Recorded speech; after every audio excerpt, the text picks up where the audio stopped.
اللہ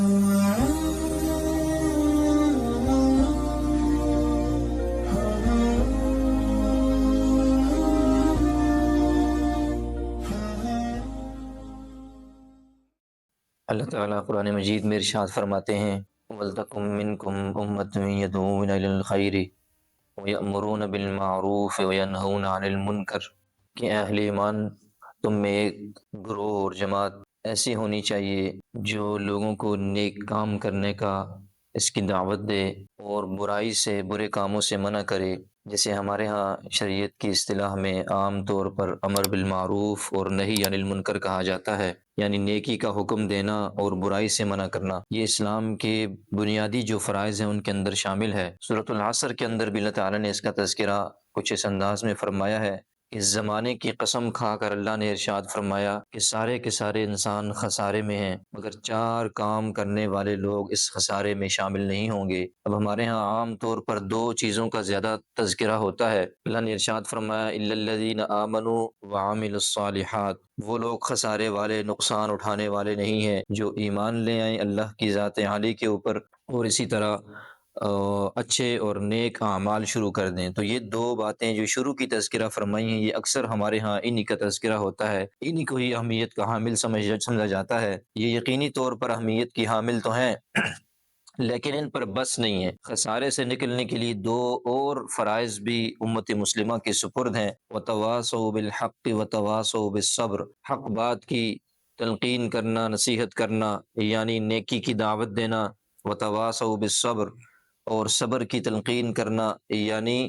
گناہوں سے، اللہ کی نافرمانیوں سے بچنے کی دعوت دیتے رہنا اور لوگوں کو اللہ کی نافرمانیوں سے بچاتے رہنا، انہیں اللہ کے حکم کو توڑنے سے محفوظ کرتے رہنا۔ تو یاد رکھیں کہ امت مسلمہ پر جہاں خود ایمان لانا، خود اچھے اعمال کرنا یہ بھی ضروری ہے، اسی طرح امت مسلمہ کے فرائض کے اندر یہ بات بھی شامل ہے کہ وہ لوگوں کو نیکی کا حکم کرے، دوسروں کو بھی، اور برائیوں سے بھی منع کرے لوگوں کو۔ تو ہم نے جیسے اسلام کے دیگر بہت سارے احکامات کے ساتھ یہ معاملہ کیا کہ ہم نے ان کو جو ہے نا ان کے اندر یا تو ان پر عمل چھوڑ دیا یا ان کے اندر ایسی تعویل کر لی کہ اپنی مرضی سے ہم ان کے اوپر عمل کرتے ہیں۔ ہم نے امر بالمعروف اور نہی عن المنکر کے ساتھ بھی یہی کام کیا کہ ہم نے ان دونوں کو الگ الگ اور جدا جدا کر دیا۔ ہم میں سے جو شخص اپنے آپ کو نیک سمجھتا ہے، اچھا سمجھتا ہے، اللہ والا سمجھتا ہے، دیندار سمجھتا ہے، اس نے اس کے پہلے حصے کو امر بالمعروف کو، لوگوں کو نیکی کے کام کرنے کی دعوت کو، اچھے اعمال کی دعوت کو تو اپنا لیا جو ہم میں سے نیک ہیں،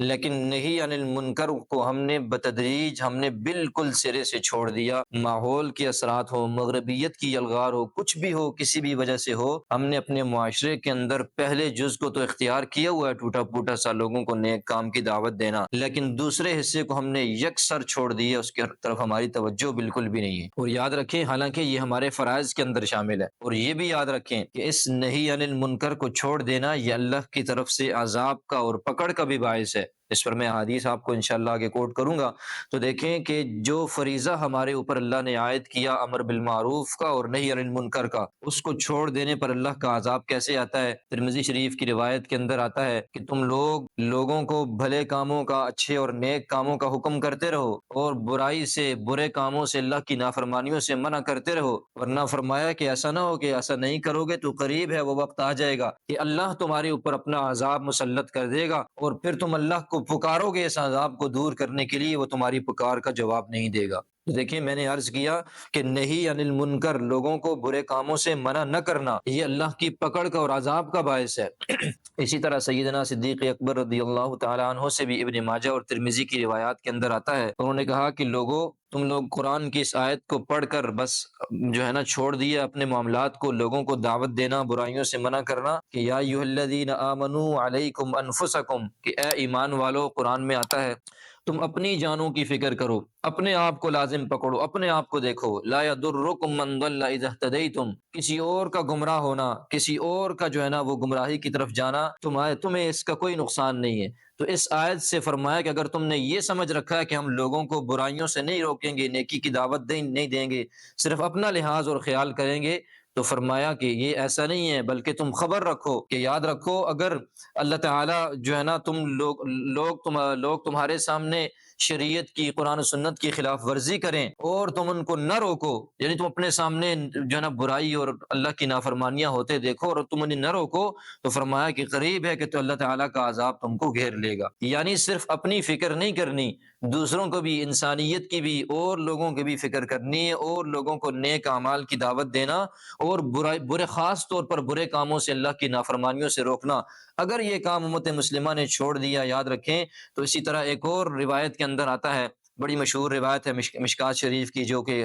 بہقی کے حوالے سے ذکر کی جاتی ہے کہ اللہ تعالیٰ نے جبرائیل امین کو حکم دیا کہ جاؤ فلاں فلاں جو بستیاں اور علاقے ہیں ان کو اٹھا کر کے زمین پر الٹا پٹک دو۔ تو جبرائیل امین نے فرمایا کہ یا اللہ، اس میں تو آپ کا فلاں بندہ وہ بھی شامل ہے، وہ تو بہت نیک ہے، بڑا صالح ہے، بڑا ہی جو ہے نا وہ آپ کا تابعدار اور فرمانبردار ہے۔ اس نے، جبرائیل کے الفاظ ہیں، سرکار نے فرمایا کہ اس نے پلک جھپکنے کے برابر بھی آپ کی نافرمانی نہیں کی، اتنا تابعدار اور وفادار ہے آپ کا۔ تو اللہ نے فرمایا کہ ٹھیک ہے، اس نے ساری زندگی میری کوئی نافرمانی نہیں کی، لیکن لوگوں کو برائیاں، نافرمانیاں اور میری حدود کو پامال ہوتا دیکھ کر کبھی اس نے لوگوں کو روکنے کی کوشش نہیں کی، کبھی اس کے ماتھے پر شکن تک نہیں آئی۔ تو یہ کہ میں نے کہا شروع میں کہ لوگوں کو برائیوں سے نہ روکنا اور لوگوں کے ہاتھ نہ پکڑنا اللہ کی نافرمانی والے کاموں سے، یہ خود اللہ کے عذاب کا باعث بنتا ہے۔ اسی طرح ایک اور روایت کے اندر آتا ہے، آخری روایت اپنا خلاصہ ذکر کرتا ہوں، آخری روایت اس کے اندر، ایک اور روایت کے اندر آتا ہے کہ اللہ تعالیٰ چند بعض تھوڑے لوگوں کی وجہ سے سارے عام لوگوں کو، پورے علاقے والوں کو عذاب کے اندر مبتلا نہیں فرماتے۔ یعنی چند لوگ برائیاں کر رہے ہوں، اللہ کی نافرمانیاں کر رہے ہوں، تو اللہ تعالیٰ ان چند لوگوں کی وجہ سے پورے علاقے والوں کو جو ہے نا وہ عذاب کا نشانہ نہیں بناتے، سب کو عذاب کے اندر مبتلا نہیں فرماتے، لیکن فرمایا کہ اگر وہ چند لوگ لوگوں کے سامنے جو ہے نا برائی کرنے لگ جائیں اور لوگ قادر ہوں، اس بات پر قدرت ہو کہ وہ اس کو روک سکتے ہوں، بدل سکتے ہوں، پھر بھی وہ ان کو نہ روکے، نہ بدلیں، تو پھر اللہ تعالیٰ سارے علاقے والوں کو اپنے عذاب کے اندر لپیٹ لیتا ہے۔ یعنی اللہ کا عذاب پھر سب پر آتا ہے۔ تو اللہ کا عذاب سب پر آنے کی وجہ کیا ذکر فرمائی کہ جب لوگوں کے سامنے اللہ کی نافرمانیاں ہو رہی ہوں اور وہ قادر ہو کر بھی، وہ استطاعت رکھتے ہوئے بھی، وہ ہمت اور توفیق رکھتے ہوئے بھی ان کو نہ روکیں، تو پھر جو ہے نا اللہ کا عذاب سب کے اوپر آ جاتا ہے۔ تو یاد اس لیے یاد رکھیں، صحیح مسلم کی روایت کے اندر اب برائیوں کو روکنا، یہ اس کا درجہ کیا ہے، کیسے روکا جائے گا؟ تو صحیح مسلم کی ابو سعید خدری رضی اللہ تعالیٰ عنہ کی بڑی مشہور روایت ہے، فرمایا کہ من رآ منکم منکرن، کہ تم میں سے جو شخص بھی برائی کو، اللہ کی نافرمانی کو ہوتا ہوا دیکھے، فلیغیرہ بیدی، تو زبردستی، جبر سے، اپنے ہاتھ سے اس برائی کو روک دے، فإن لم یستطع فبلسانی، اور اگر وہ ہاتھ سے جو ہے نا وہ روکنے کی استطاعت، بدلنے کی نہیں رکھتا، تو فرمایا پھر زبان سے اس برائی کو بدل دے، اور تیسرا درجہ بیان فرمایا فإن لم یستطع فبقلبی وذلک اضعف الایمان، اور اگر ہاتھ سے بھی نہیں روک سکتے، زبان سے بھی اس برائی کو بدل نہیں سکتے، تو پھر دل کے ذریعے اس برائی کو بدلنے کی کوشش کرتے رہنا، اور یہ ایمان کا کمزور درجہ ہے۔ ہمارے ہاں یاد رکھیں، ان تینوں باتوں کے اندر جو تیسری بات ہے، اس کا ترجمہ تھوڑا درست نہیں کیا جاتا۔ پہلے نمبر پر ہے، آپ ذرا روایت پر غور کریں، سرکار نے فرمایا صلی اللہ علیہ وسلم، اگر برائی کو ہوتا دیکھو، اگر استطاعت ہے، توفیق ہے، ہمت ہے، تو پھر ہاتھ کے ذریعے جو ہے نا اس برائی کو بدل دو، روک دو۔ اسی طرح فرمایا اگر ہاتھ سے استطاعت نہیں ہے تو دوسرے نمبر پر زبان سے بدل دو۔ اب زبان کا تعلق بھی اسی طرح جیسے ہاتھوں سے بدلنے کا فرمایا، اسی طرح ہاتھ سے بھی زبان سے بھی بدلنے کا فرمایا، زبان سے صرف برا سمجھنے کا نہیں بتایا۔ تو تیسرے نمبر پر فرمایا فبقلبی،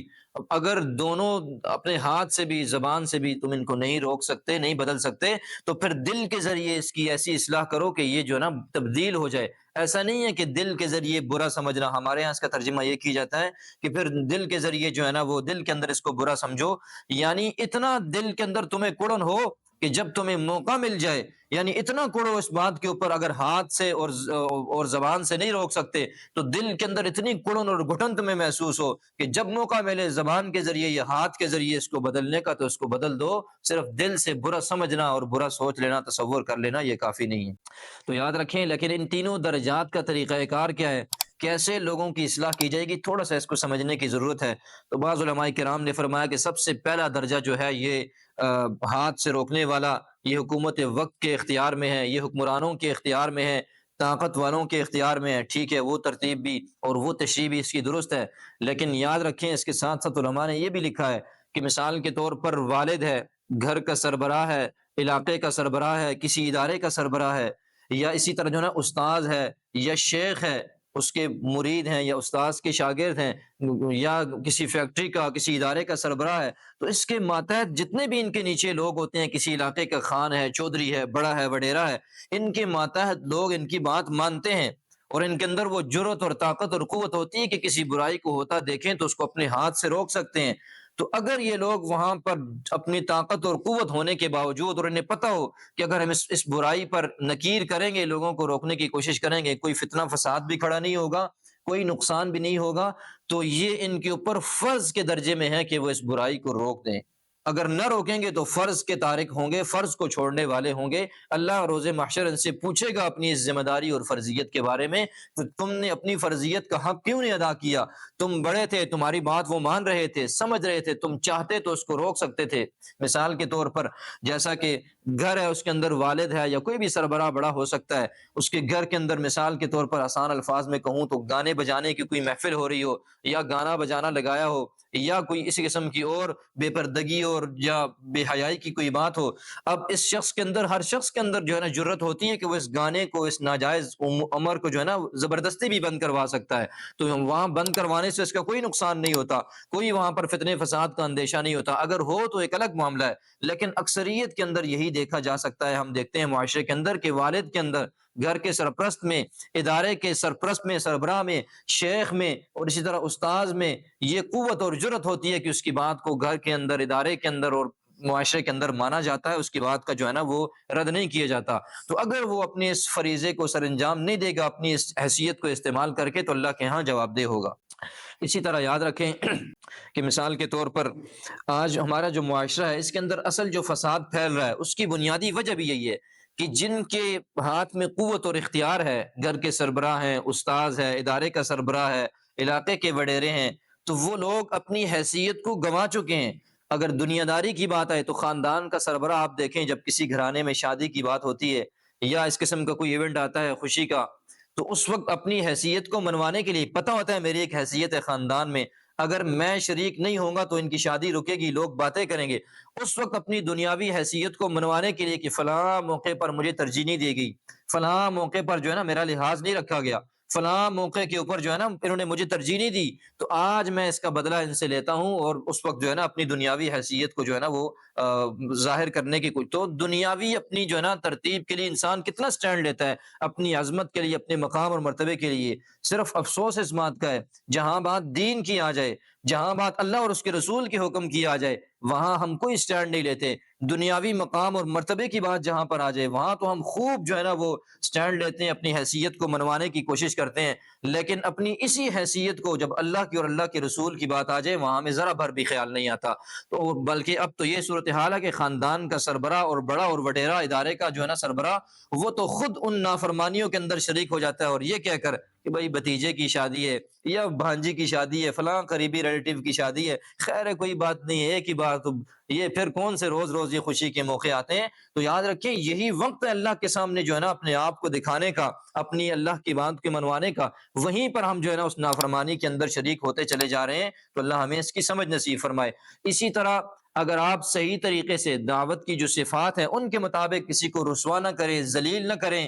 اور کسی کو اس مجمع کے سامنے رسوا نہ کریں، بلکہ خیر خواہی کے اور اصلاح کے جذبے کے ساتھ کسی کی اصلاح کریں، تو پھر اس بات کی پرواہ نہ کریں کہ مجھ سے فلاں ناراض ہو جائے گا، فلاں اس بات پر خفا ہو جائے گا، کہ اللہ کا حکم ٹوٹ جائے، اللہ کو ایک بندہ ناراض کر دے، رسول اللہ کو ناراض کر دے، تو اللہ کو ناراض کرنا، رسول اللہ کو ناراض کرنا اور اللہ کے حکم کا ٹوٹ جانا، یہ کسی شخص کے دل کے ٹوٹ جانے سے ہزار ہا کروڑ ہا درجے جو ہے نا یہ زیادہ بڑا ہے۔ تو اگر آپ صحیح طریقے سے اصلاح کا جذبہ آپ کے دل کے اندر موجزن ہو، آپ کسی شخص کی اصلاح کریں، تو پھر اس بات کی پرواہ نہ کریں کہ فلاں ناراض ہو جائے گا۔ اللہ کی ناراضگی کو مول لے لینا، اور بندہ ناراض اور بندے کی ناراضگی کو جو ہے نا وہ اس کو مول نہ لینا، یہ کتنی عجیب بات ہے، کیسا ہم عجیب اس معاملے کے اندر سوچتے ہیں۔ تو اللہ تعالی ہمیں اس کی سمجھ نصیب فرمائے۔ اسی طرح یاد رکھیں دوسری بات، اگر کچھ ایسا معاملہ ہے کہ اگر آپ ہاتھ سے زبردستی کر کے آپ روکنا چاہتے ہیں، تو وہاں پر نقصان کا خطرہ ہے، فتنے کا خطرہ ہے، یا بجائے فائدے کے نقصان ہوتا نظر آ رہا ہو، تو وہاں پر پھر زور زبردستی کرنے کے بجائے انسان کو اسلام نے دوسرا راستہ بتایا کہ آپ اپنے جو ہے نا زبان کے ذریعے جو ہے نا آپ ایسے کسی اللہ کی نافرمانی کو روک دیں۔ اس کی بھی مثال وہی جیسے میں نے گھر کے اندر ڈھول کی اور ناچ گانے کی اور اس اللہ کی کسی نافرمانی کی میں نے بات کی، یہی معاملہ اگر محلے میں، پڑوس میں، کہیں اور علاقے میں ہو رہا ہو تو وہاں انسان زبردستی تو کسی کے گھر کے اندر گھس کر یہ بند نہیں کروا سکتا کیونکہ وہاں اس کا اختیار نہیں چلتا، لیکن کم از کم اپنی زبان سے تو جا کر ان سے کہہ سکتا ہے کہ بھائی آپ کے اہل علاقہ، آپ کے پڑوسی شریف لوگ ہیں، وہ دیندار لوگ ہیں، وہ اللہ اور اس کے رسول کے پابند لوگ ہیں، آپ کیسے لوگ ہیں کہ اپنے پڑوسیوں کا خیال نہیں کرتے؟ آپ کیسے لوگ ہیں کہ آپ نے گانے بجانے کو جو ہے نا اتنا اونچا لگایا کہ پورے علاقے میں اس کی آواز جا رہی ہے؟ تو اپنی زبان سے جا کر کے ان کو انسان سمجھا سکتا ہے۔ یہاں بھی وہی یاد رکھیں، باتیں کار فرما ہونی چاہیے کہ کسی کو رسوا کرنا اور ذلیل کرنا اور لوگوں کے سامنے اسے کچھ کہنا یہ مقصد نہ ہو۔ مقصد یہ ہو کہ آپ کی بات اچھے طریقے سے سمجھ جائے اور اللہ کے حکم کے تابع ہو جائے۔ مقصد تو اللہ کے حکم کے تابع کرنا ہے نا، مقصد تو یہ نہیں ہے کہ اس کو انسان متنفر کر دے۔ تو ایسے موقع پر کسی ایسی بات کا اختیار کرنا، کسی ایسے طریقے کا اختیار کرنا کہ وہ شخص الٹا دین سے متنفر ہو جائے، آپ بجائے فائدے کے اس کا نقصان کر دیں، اس کی اسلام اجازت نہیں دیتا کہ آپ جو ہے نا ایسے الفاظ کا چناؤ کریں۔ مثال کے طور پر آپ جو ہے نا گانا بجانا بند کروانے گئے ہیں، وہاں پر آپ نے لڑائی جھگڑا شروع کر دیا، وہاں پر آپ نے گالم گلوچ شروع کر دی، تو آپ اس چھوٹے معاملے سے بڑی اللہ کی نافرمانی اور بڑا فساد ڈال کر کے آگے ہیں۔ تو بعض لوگ ان کے اندر شوق بھی ہوتا ہے، جذبہ اور ہمت بھی ہوتی ہے، لیکن وہ بجائے فائدے کے نقصان کر دیتے ہیں۔ ایک صحیح کام کو کرنے کے لیے غلط طریقہ کا اختیار کرتے ہیں، جس کا نقصان یہ ہوتا ہے کہ پہلے سے بڑا فساد اور پہلے سے بڑا اللہ کی نافرمانی کھڑی کر کے آ جاتے ہیں۔ تو اس لیے صحیح طریقے کو اختیار کرنا۔ اسی طرح یاد رکھیں،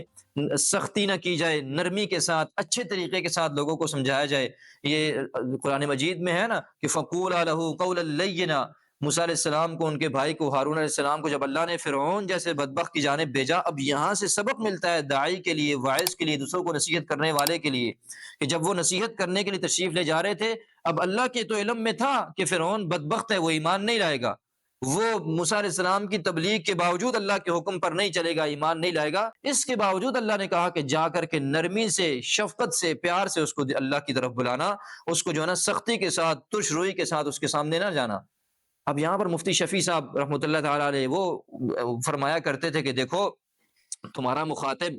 جس کو تم دعوت دینے جا رہے ہو، جس کی تم اصلاح کرنا چاہتے ہو دنیا کے اندر، وہ فرعون سے بڑا بدبخت تو نہیں ہو سکتا اور واقعتاً نہیں ہو سکتا، اور فرمایا کہ تم لوگ جو اصلاح کرنے والے ہو یہ موسیٰ علیہ السلام سے زیادہ خیر خواہ بھی نہیں ہو سکتے۔ تو موسیٰ علیہ السلام جیسا خیر خواہ ہونا اور فرعون سے بڑا بدبخت ہونا، اس کے لیے بھی اللہ نے حکم دیا کہ جا کر نرمی سے، پیار سے اسے سمجھانا، حالانکہ اللہ کو پتہ تھا کہ وہ بدبخت ہے، ایمان نہیں لائے گا۔ تو ہمیں کتنا اپنے مخاطبین کو، جو مسلمان ہیں، جو اہل اسلام ہیں، جو اللہ والے ہیں، جو ایمان والے ہیں، ان کو سمجھانے کے لیے ہمیں کس قدر نرمی سے، پیار سے اور شفقت والا معاملہ کرنا چاہیے، اس کا ہمیں تصور اور اندازہ کر لینا چاہیے۔ تو یاد رکھیں، اسی طرح نہ سختی کرنا اور نہ کسی کے پیچھے اتنا پڑ جانا کہ بھائی میں نے ہر صورت جو ہے نا اس کو جو ہے نا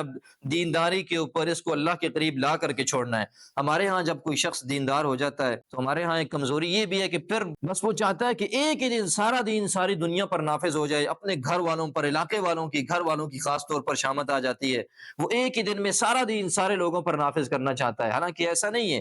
آپ کی اور میری ذمہ داری اللہ نے یہ لگائی نہیں ہے کہ ہم لوگوں کو دین کے اندر واقعتاً داخل کر دیں یا ہم واقعتاً لوگوں کو دیندار بنا لیں۔ ہمارا کام تو صرف اللہ اور اس کے رسول کی دعوت اور اصلاح کا پیغام لوگوں تک پہنچانا ہے۔ ہمارا کام زبردستی لوگوں کو نیک بنانا نہیں ہے۔ میرے اور آپ کی فریضے کے اندر اللہ نے یہ شامل نہیں کہ لوگ واقعتاً آپ نیک بنا کر کے چھوڑیں گے۔ تو بعض لوگ جب خود نیک ہو جاتے ہیں تو پھر لوگوں کے پیچھے ہی پڑ جاتے ہیں کہ بھائی اب تو آپ کو نیک کر کے چھوڑنا ہے۔ تو یہ کوئی اسلامی پہلو نہیں ہے۔ خود رسول اللہ صلی اللہ علیہ وسلم کو اللہ تعالیٰ نے قرآن مجید میں بار بار ارشاد فرمایا کہ یار اے میرے پیارے رسول، اے محمد صلی اللہ علیہ وسلم، آپ کو اللہ نے بشیرن و نذیرا کہ آپ جنت، یہ اللہ نے خود ان کو ارشاد فرمایا کہ آپ کا مقام اور مرتبہ یہ ہے کہ اللہ کا پیغام ان کو سنا دیں۔ یہ نہیں ہے کہ آپ زبردستی جو ہے نا لوگوں کو دیندار بنا دیں، زبردستی لوگوں کو اللہ کے دین پر لے آئیں، نہیں، آپ کا کام اللہ کے پیغام کو لوگوں تک پہنچا دینا، پھر دلوں کا بدلنا پھر اللہ کے راستے پر لانا یہ خود رب کا کام ہے۔ اسی طرح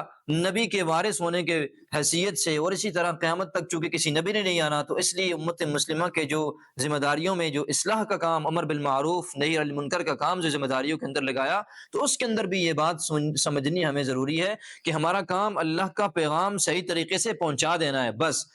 ہاں یہ ضرور ہے کہ اپنی دعوتی ذمہ داریوں کا انسان احساس کرے کہ یار میری دعوت میں کتنی کمزوری ہے، میرے جو ہے نا خود اپنے انداز میں کتنی کمزوری ہے، میری اپنے عمل میں کتنی کمزوری ہے، میری اللہ سے مانگنے میں کتنی کمزوری ہے۔ اپنے دعوتی طریقہ کار کو درست کرنا، اس کا جائزہ لینا ضروری ہے، لیکن اس کا مطلب قطعاً یہ ہرگز نہیں ہے کہ آپ زبردستی اتنے لوگوں کے پیچھے پڑ جائیں کہ میں ہر حال میں جو ہے نا ان کو دین پر لا کر کے چھوڑوں گا۔ اس کی اسلام نے ہمیں اجازت نہیں دی ہے، تو اللہ تعالیٰ ہمیں اس کے بھی تو پہلا طریقہ ہم نے ذکر کیا کہ ہاتھ کے ذریعے، اسی طرح دوسرے نمبر پر زبان کے ذریعے لوگوں کو سمجھانا، اور تیسرا اور آخری طریقہ جو اللہ نے ارشاد فرمایا اللہ کے نبی صلی اللہ علیہ وسلم نے کہ فبقلبی، تو میں نے عرض کیا کہ فبقلبی کا مطلب یہ نہیں ہے کہ آپ اپنے جو ہے نا دل سے پھر اس برائی کو برا سمجھے بس دل کے اندر، ایسا نہیں ہے، بلکہ فبقلبی ای فلیغیرہ بقلبی، یعنی اس برائی کو بدل دے اپنے دل کے ذریعے۔ یا کیسے بدلیں گے؟ ہر وقت اتنی کڑن ہو کہ آپ ہاتھ سے نہیں سمجھا سکتے، زبان سے نہیں سمجھا سکتے، تو دل میں اتنی سخت کڑن ہو ہر وقت کہ کب مجھے زبان سے اور ہاتھ سے اس برائی کو بدلنے کا، تبدیل کرنے کا موقع مل جائے گا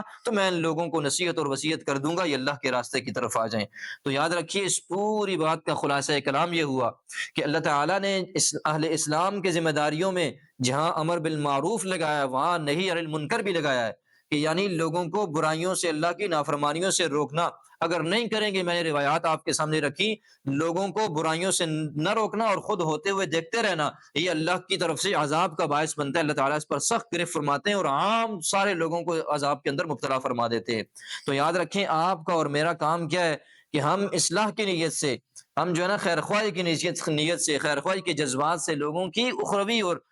ابدی جو ہے نا خیر خواہی کی نیت سے لوگوں کے ساتھ جو ہے نا اچھا معاملہ کریں اور لوگوں کو جو ہے نا اللہ کی طرف بلائیں اور برائیوں سے روکیں۔ آج سوشل میڈیا کے دور نے اور مغربی تہذیب نے اور ہنود ہمارے جو